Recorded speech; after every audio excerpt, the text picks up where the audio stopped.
closes the loop by looking at the systems, collaborations, and mindsets needed to sustain progress long term. For this final discussion, we will now be joined by a new set of speakers.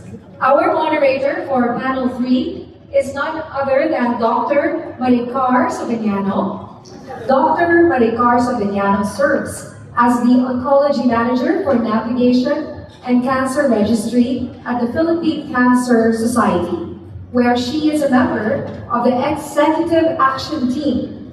She is affiliated with the Philippine General Hospital, Healthway Cancer Care Hospital, Manila Doctors Hospital, and the Ruth Foundation for Palliative and Hospice Care.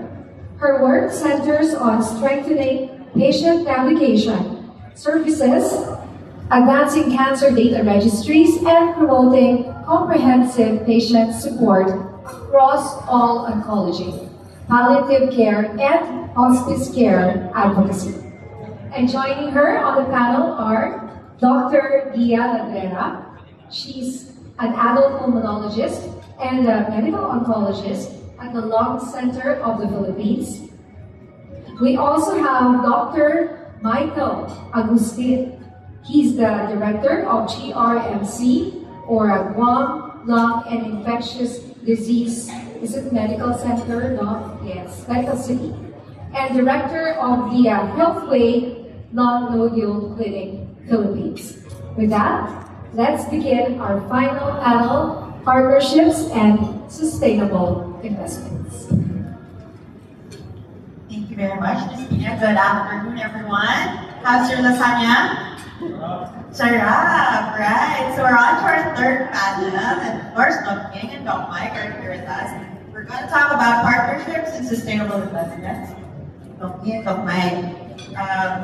There has been a lot shared already from the last two panels, but it's clear that public awareness remains a critical gap in lung cancer programs, especially when many symptoms are dismissed or there are misperceptions among patients. What role do you think for doctors can communication campaigns, community engagements, and digital platforms play in empowering Filipinos to recognize the early signs and seek timely medical management? Would you like to start? Well, fortunately, sitting before you are two pulmonologists. So he can also share his thoughts regarding this. But health-seeking behavior is one part of the scenario. But the other part, I think, also comes from the healthcare providers as well. Now, moving first to the health-seeking behavior of the Filipinos. Mabagtiis ang Filipinos.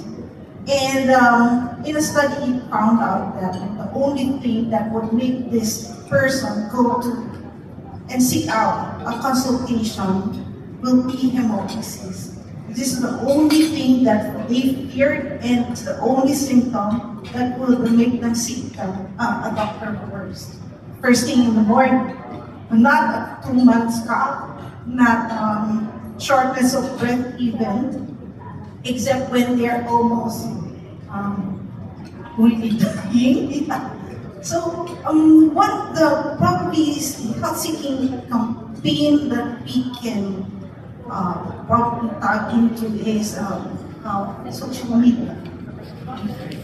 We have a local or an institutional lung cancer screening program at the Lung Center of the Philippines, and we expound on social media. What did we found out?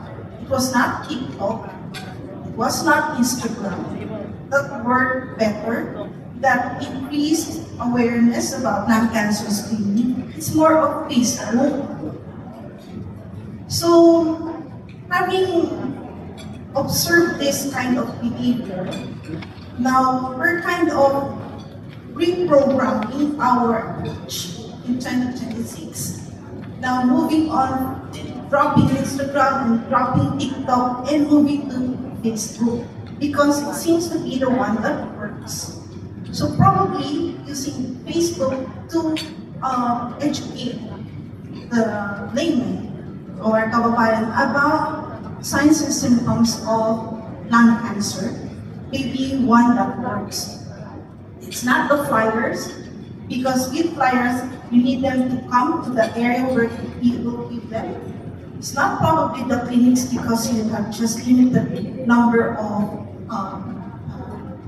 persons involved in the room, but something like the social media, and we found that looks like it's Facebook that works for information dissemination.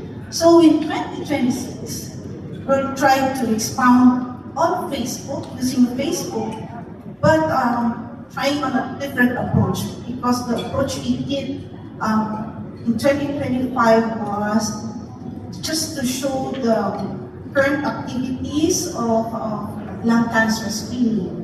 So we're moving into another type of approach, and hopefully you'll find one that works best. Because coming from our experiences, this can be learned as best practice for colleagues who might want to start their own screening program and health education using the social media platform.